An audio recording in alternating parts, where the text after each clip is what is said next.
What's going on, guys? This is Vince with vshred.com, and today I'm going to be showing you guys how to get an entire bicep workout done in less than 10 minutes. So I'm going to get right into this, guys. There's going to be two different exercises, and I've specifically picked these exercises for the ease of it. It's going to be just with dumbbells, and you're going to be able to be standing the whole time, so you're not going to have to take up two different benches and run across the gym. So that's the first part of it. The second part of it is when it comes to training your biceps, you have to realize that there are two heads to your biceps. You have the outer head, which is also known as the long head, and then you have the inner head, which is also known as the short head. And to hit both of these, to basically isolate both of these, you have to put the other at what is called a biomechanical disadvantage. And so these two exercises that I've chosen, I'll take you guys through them right now. The first one is going to be what you call a dumbbell drag curl. So what you're going to do is you're going to have two dumbbells in your hand, and you're going to basically act as if you are dragging your elbows back as you curl this weight up. Because what's happening as you drag your elbows back, this is going to be targeting your long head. So we're going to be starting with the long head and then going to the short head as a second exercise. So when you're dragging your elbow back, what's happening is your long head originates up here and it's going to run out. So the difference between your long head and your short head is they both originate at the same point. But the short head runs right down into your arm and attaches to your forearm bone. The long head actually runs out into what is called as the bicipital groove out here, and it runs along the outside. So to basically isolate your long head and hit that more than your short head, you want to put your short head at a biomechanical disadvantage. To do that, you are actually going to bring your elbow back, and that's how you're going to relax your short head a little bit and actually put your long head into a stretch. So doing this drag curl while putting your elbows back is going to basically wrap that long head around that bicipital groove, getting that stretch when you're at the top so that you can build that long head. So that's the first exercise. You're going to basically go right up along your body and then back down, right back up, getting that peak contraction going back down. That's the first exercise. So I'll show you it real quick. It's going to look like this. So you're going to have both your arms in a supinated position, which basically just means your palms are facing up. From here, what you're going to do is you're going to drag the dumbbells up along your body while pushing your elbows back. So you can see my bicep has a very good peak right there, and that's just simply because my elbows are back. So from here, and you're going to keep it along your body. Back, getting that peak, and back down. Back, peak, getting it back down. So after that, I'm going to show you guys the full workout here in a second. I'm just explaining the exercises. The second exercise is going to actually be a bent over dumbbell curl. And the reason that it's going to be a bent over dumbbell curl, you might be wondering, well, why don't I just do a standing dumbbell curl?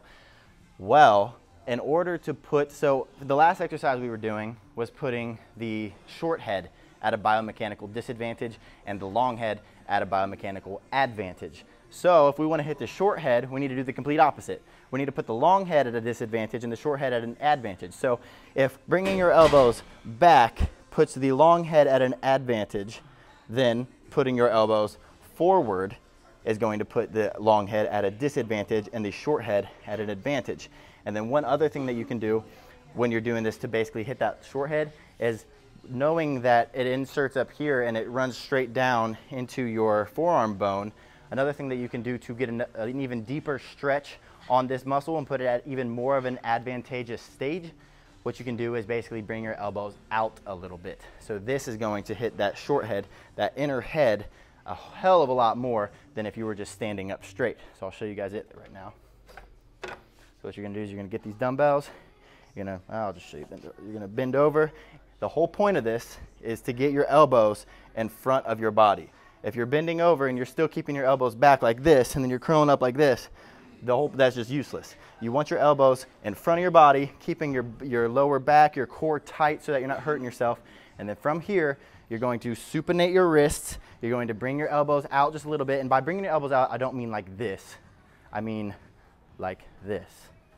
And then from here, you're going to curl this weight up, keeping it in that same position. And from the side, curling the weight up, elbows in the same position, back down.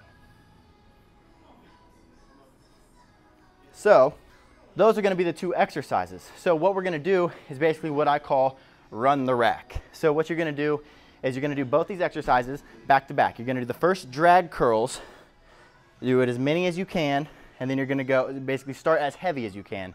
So if you guys wanna start with even as heavy as 50s, if you can do 50s for this exercise, most of you probably can't.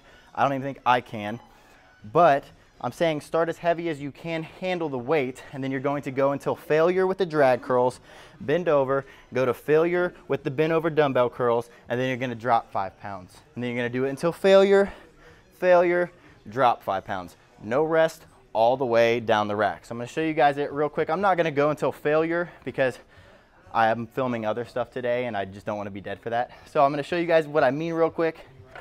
So grab the weight. I'm gonna do probably 4 or 5 reps each weight. So 1, and you're not going through this as fast as you can. You're controlling these reps. 4, controlling it, feeling that squeeze on your bicep. That was 5. Going down, curling up. 1, 2, 3, 4, 5. And from there, what I'm gonna do, those are just 30, so you can come over here. Go immediately into the next one. That was actually too much of a rest. So I'm gonna go here, drag curls, dragging my elbow back, getting that top squeeze of my bicep.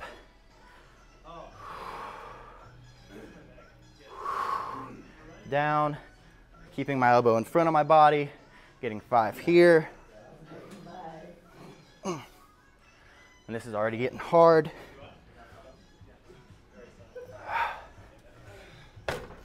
And so on and so forth. I don't need to go all the way to 20s and 15s and 10s and 5s all the way down. But what I'm saying is that you're gonna go all the way down so that you can get the volume that your muscles need to grow, and you can basically just destroy your biceps in a very short amount of time because of the minimal amount of rest, and you're hitting both heads of your biceps, the outer long head and the inner short head.